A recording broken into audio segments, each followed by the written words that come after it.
지금까지 이런 헌신은 없었다라는 제목으로 이렇게 말씀을 나누겠습니다. 눈치채셨겠지만 이 대사는요 역대 2위에 오를 정도로 인기를 끌었던 극한 직업이라는 영화에서 나오는 대사를 패러디한 것입니다. 거기에 이런 대사가 있었습니다. 지금까지 이런 맛은 없었다. 이것은 갈비가 통닭이다. 유승용을 좀 닮았습니까?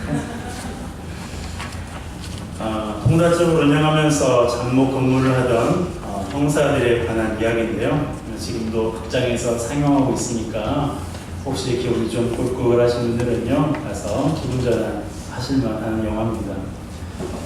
물론 개인차는 있습니다. 홍보를 하는 건 아니고요.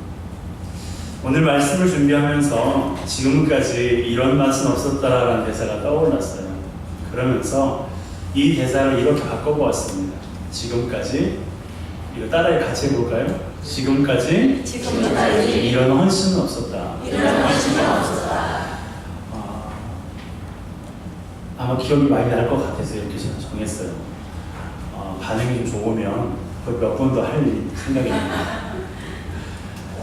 영화도 1000만 명 찍었는데요. 하나님 말씀도 1000만 명 찍어야 되지 않겠습니까?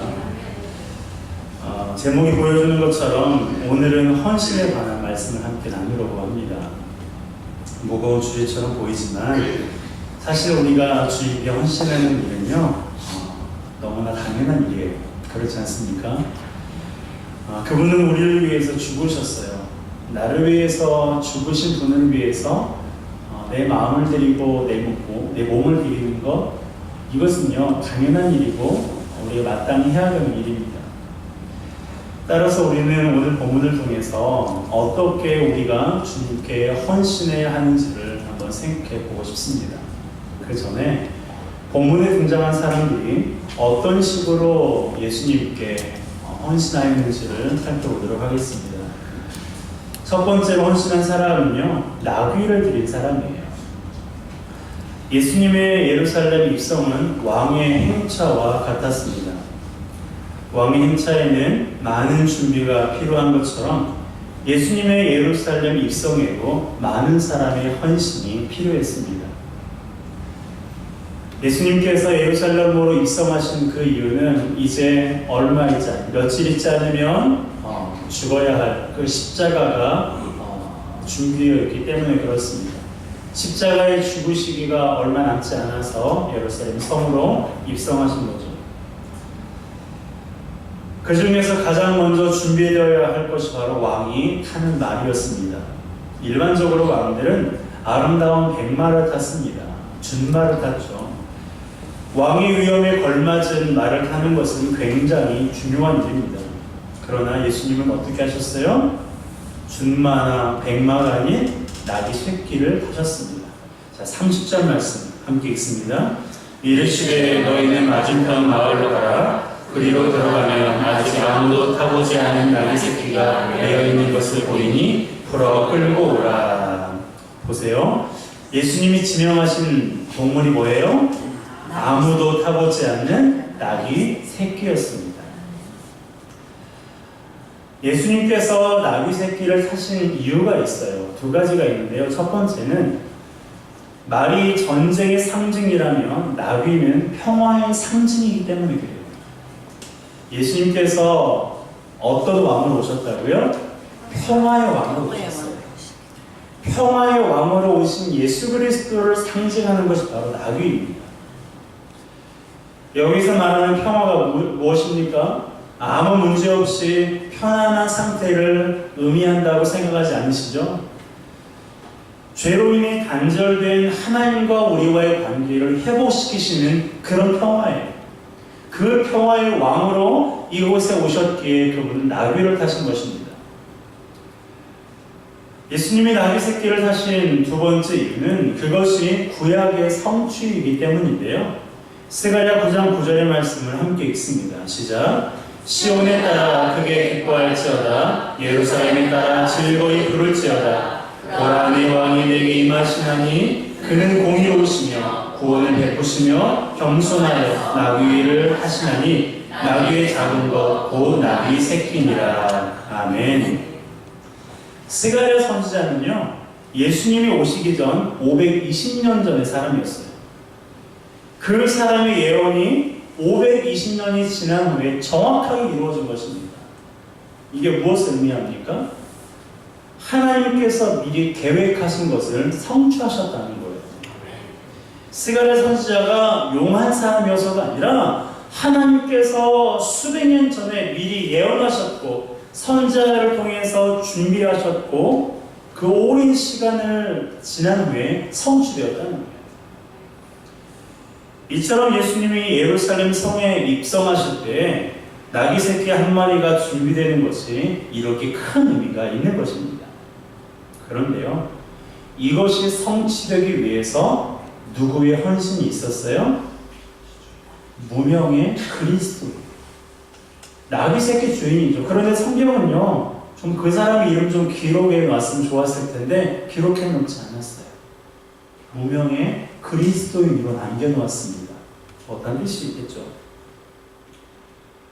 다만 우리가 짐작할 수 있는 것은 그가 예수님에 대해서 호기적이었다는 거예요. 어떤 신학자들은 아마도 그 나귀 새끼 주인이 예수님을 따라다녔던 사람 중에 한 사람이 아니었을까, 그래서 미리 어떠한 약속을 해놓지 않았을까라고 보기도 하는데요. 그 부분은 우리 추측입니다. 그건 잘 모르겠어요. 하지만 분명한 것은 그가 예수님을 좋아했다는 거예요. 그가 예수님에 대해서 호의적이고 긍정적이었다는 것입니다. 때문에 나귀 새끼를 끌고 가고자 했을 때 선뜻 허락한 거예요. 여러분, 한 사람의 헌신으로 구약의 예언이 성취되었고 예수님의 예루살렘 입성이 준비된 것입니다. 하나님은 우리 한 사람 한 사람 통해서 이루시고자 하시는 뜻이 있어요. 그 뜻을 이루시기 위해서 여태껏 우리를 살게 하신 것이고요. 그 뜻을 이루시기 위해서 우리를 지금 이곳에 우리와 함께 있게 하신 것입니다. 나귀 새끼를 내놓은 무명의 성도처럼 우리의 이름이 사람들에게 알려지지 않을 수도 있어요. 그럴지라도 우리는 어떻게 해야 됩니까? 나를 향한 주님의 뜻을 이루기 위해서 오늘도 믿음으로 살아야 돼요. 하나님 앞에 헌신해야 됩니다. 내 삶의 걸음걸음을 믿음으로 살아가는 자가 하나님의 뜻을 이루어드릴 수가 있는 거예요. 그 나귀의 주인이 이 사실을 알았을까요? 자기의 순종이 하나님의 뜻을 이룬다는 것을 그가 알았습니까? 알지 못했어요. 그렇지만 성경을 보니 그를 통해서 예수 그리스도의 예루살렘 입성이 성취된 거예요. 우리의 삶도 마찬가지입니다. 하나님의 뜻을 우리가 다 알 수는 없어요. 그런데 다 알 수 없다고 그냥 살아가는 것이 아니라 믿음으로 살아가면 그것이 하나님의 뜻인 것을 알게 되는 거예요. 내가 무엇을 하든지 무엇을 생각하든지 무엇을 말하든지 그리스도를 믿는 믿음으로 하면 그것이 하나님의 뜻이고 그렇게 할 때 우리를 통해서 이루시고자 하시는 하나님의 뜻을 이루시는 것입니다.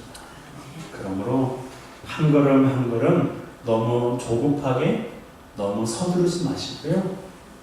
내가 딛는 이 한 걸음이 믿음으로 걷는 것인지, 내가 하려고 하는 이 일이 과연 내가 믿음으로 하려는 것인지, 내가 말하려고 하는 이 말이 과연 믿음으로 말하려고 하는 것인지, 여러분 그것을 우리가 잠잠히 하나님 앞에서 생각하면서 믿음으로 한 걸음 한 걸음 내딛는 저와 여러분 되시기를 주님의 이름으로 축복합니다.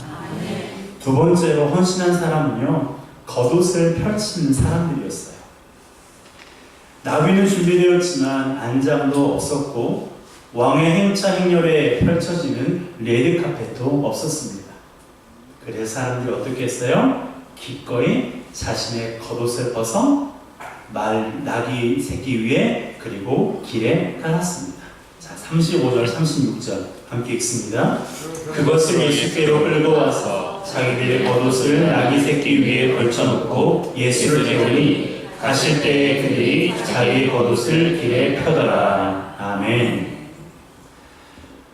여러분 어떻습니까? 나귀를 끌고 온 제자들의 겉옷이 나귀 위에 얹어져서 안장이 되었고요.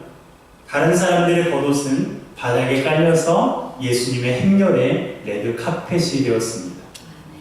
여러분 그 광경을 한번 생각해 보세요.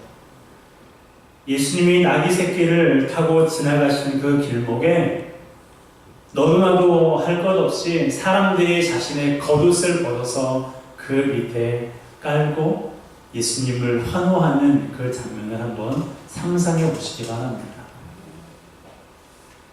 물론 여기에는 잘못된 사람들의 어떤 오해가 있어요. 그런데 오늘은 그 부분은 다루지 않겠습니다. 한 사람의 겉옷만으로는 길을 만들지 못합니다. 하지만 여러 사람이 모이면 길을 만들 수가 있어요. 이렇듯 함께 헌신하는 것은 즐겁기도 하고 더 큰 역사를 이루기도 하는 것입니다. 그래서 교회가 중요한 거예요. 그래서 믿음의 공동체가 필요한 것입니다. 겉옷으로 길을 만든다는 것은 작은 헌신이 모여서 하나님을 기쁘시게 하는 길이고 교회가 이루어야 할 일입니다. 여러분 혼자 헌신하다 보면 어떻습니까? 사람이요 혼자 헌신하다 보면 금세 지치게 돼요. 그러나 함께하면 더 오래 헌신할 수 있고 더 자주 헌신할 수 있는 법이에요. 혼자 신앙생활하는 사람은 타담한 장작과 같습니다. 함께 있을 때 활발 타오르지만 하나만 꺼내놓으면 잠시는 타는 것처럼 보이지만 금세 꺼지고 마는 법이에요. 그러므로 교회는 한 사람이 헌신하는 것이 아닙니다. 교회는 함께 해야 돼요. 교회에서는 스타가 필요하지 않습니다. 세상에서는 스타가 필요해요. 그러나 교회는 스타가 필요 없어요. 함께하는 동역자가 필요할 뿐입니다. 다만 헌신은 언제나 한 사람으로부터 작은 것에서부터 시작됩니다. 때문에 누군가의 헌신이 더 자주 그리고 더 오래 있기 위해서는 그 일에 협력해야 돼요. 그 일이 말씀에서 벗어나지 않는 일이라면, 그 일이 하나님이 기뻐하시는 일이라면 우리는 그 일에 협력해서 하나님의 뜻을 이루어야 합니다. 그것이 하나님 앞에서 얼마나 귀한 일일까요? 여러분, 겉옷을 내어놓는 노는 것과 같은 작은 일에 헌신하는 사람이 하나님을 기쁘시게 하고 그 사람들이 모인 교회가 바로 좋은 교회요, 건강한 교회입니다. 저는 우리 회원교회가 그런 교회가 되기 위해서 기도하고 있습니다. 그래서 우리 교회가 하나님 앞에 쓰임받되 정말 멋지게 쓰임받았으면 좋겠어요.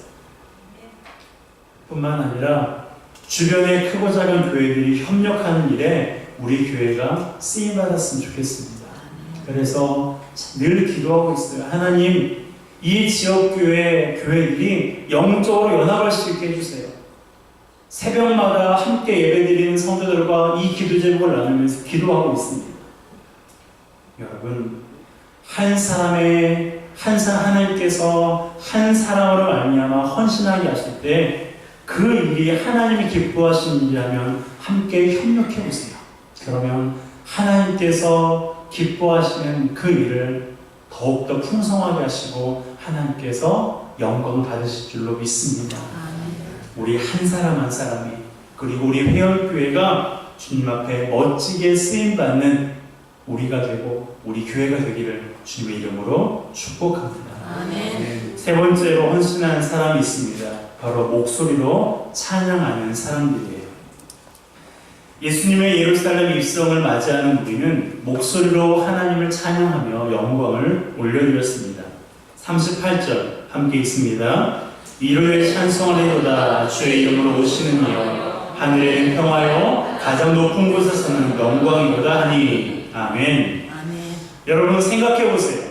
헌신한 우리가 함께 이렇게 주님을 찬양하고 있습니다. 주의 이름으로 오시는 왕이요 하늘에는 평화요 가장 높은 곳에는 영광이로다. 이것은 예수님께서 이 땅에 태어나셨을 때 오실 때 천사들이 하늘에서 합장하는 것과 비슷한 찬양의 가사입니다.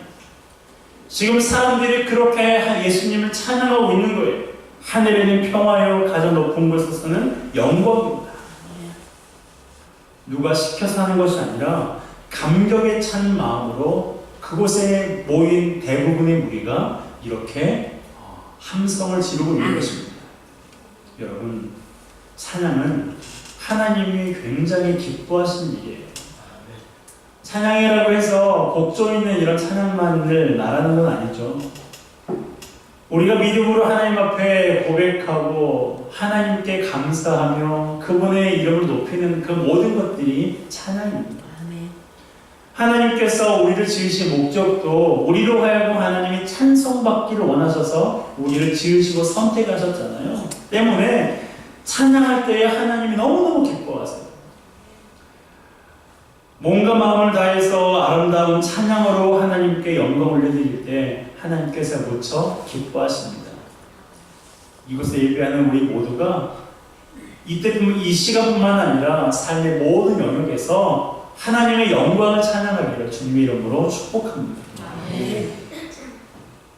여러분, 예수님이 나귀를 타고 예루살렘 성에 들어오셨을 때 이러한 찬송이 들려왔는데 이것은요 우리의 평화의 왕으로 오신 예수님을 향한 합당한 그런 찬양이었어요.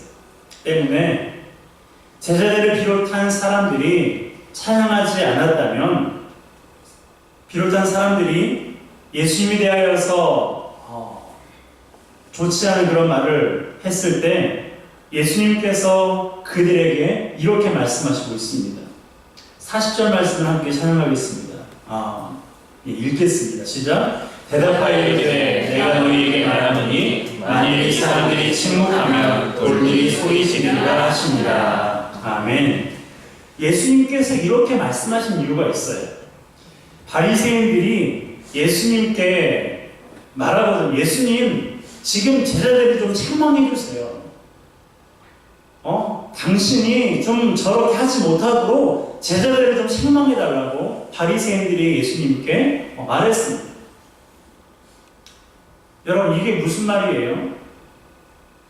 예수님 스스로 자신은 이런 대우를 받을 만한 사람이 아니라는 것을 증명하라는 거예요. 당신은 이런 대우를 받을 사람이 아닌데 왜 이렇게 하고 있는 제자들과 사람들을 가만두냐는 것입니다. 여러분, 얼마나 이 사람들이 예수님을 모독하고 있어요. 그렇기 때문에 예수님께서 사람들이 침묵하면 돌들이 소리 지를 거라고 말씀하신 거예요. 여러분, 우리는요 많은 사람이 주님을 찬양하고 있을 때 주님을 찬양하는 감격과 특권을 놓쳐서는 안 됩니다. 그곳에 모인 대부분의 사람들이 하늘에는 평화요 하나님께 영광이로다 라고 찬송하며 기뻐하고 있는데 지금 바리새인들은 그 영광스러운 순간에 참여하고 있지 못하잖아요. 함께 헌신하고 함께 주님을 찬양하면 너무너무 기쁘고 감사한데 그렇지 못한 사람들이 이 시대에도 너무나 많습니다. 얼마나 많은지 몰라요. 열심을 다해 헌신하면 잘난 체한다고 비난하고 그렇게 헌신하는 사람이 힘이 빠지면 그럴 줄 알았다는 손가락질해요. 교회에도 얼마나 많은지 몰라요. 여러분, 다른 사람들이 그렇게 해도 우리만 그렇게 하지 맙시다. 함께 헌신하고 함께 주님을 찬양하면 놀라운 기쁨과 감격이 우리 안에서 샘솟듯 터져나와요. 우리 교회뿐만 아니라 이 시대에 건전한 모든 교회가 서로서로 격려하는 교회가 되고 하나님의 이름으로 모인 모든 성도 한 사람 한 사람이 서로서로를 사랑하고 서로서로를 헌신함으로 하나님을 기쁘시게 하는 일에 쓰임받는 우리 모두가 되시기를 주님의 이름으로 축복합니다. 아멘. 여러분, 지금까지 하나님 앞에 헌신하신 줄 압니다. 오랜 시간 동안 가정을 위해서, 교회를 위해서, 그리고 직장을 위해서, 나라를 위해서 얼마나 헌신하셨는지 다 알지는 못하지만 그래도 알고는 있습니다. 그렇다고 과거에 내가 헌신했으니 지금 헌신하지, 지금은 좀 내가 내려놓아도, 지금은 내가 좀 조용히 있어도 된다라고 그렇게 생각하지 않았으면 좋겠습니다. 오늘 제목이 뭐예요? 그쵸. 이 좋다니까요. 다른 날 같으면 아마 생각 안 했을 거예요. 지금까지 이런 헌신이 없었다. 내 삶을 돌아보아도 과거의 그 헌신이 아니라 과거에 비해서 지금까지 이런 헌신이 없을 정도의 그런 성도가 돼요. 앞으로의 시간도 마찬가지입니다. 연세 많으신 분들도 마찬가지예요. 물론 젊으셨을 때 몸으로 그렇게 하지는 못하죠. 하지만 하나님 앞에서 우리의 마음을 지키고 하나님 앞에서 우리의 마음의 중심을 기르고자 하는 열망이 우리 가운데 있을 때 그 헌신은 전에도 없었던, 지금까지 없었던 하나님을 향한 나의 헌신이고 하나님을 향한 나의 마음일 수가 있는 것입니다. 여러분, 하나님께서 우리에게 이렇게 말씀하셨으면 좋겠어요. 이성준 목사라 보니 지금까지 이런 헌신이 없었구나. 여러분, 얼마나 기분 좋아요. 하나님께서 저 사람이 과거에는 나에게 그렇게 헌신했는데 지금은 저 모양이구나. 여러분, 실제로 그렇게 살아가는 사람들이 얼마나 많은지 모릅니다. 그러나 우리의 헌신이 하나님 앞에서 과거에 기억되지 않았으면 좋겠습니다. 지금의 헌신이 기억되고 지금 하나님 앞에 충성되기를 기뻐하는 우리 모두가 되었으면 좋겠습니다. 지금까지 이런 헌신은 없었다. 내가 생각하기에도, 성도들이 생각하기에도, 그리고 하나님이 보시기에도 지금까지 이런 헌신은 없었다 라는 칭찬을 받는 저와 여러분 되시기를 주님의 이름으로 축복합니다. 함께 찬양하겠습니다.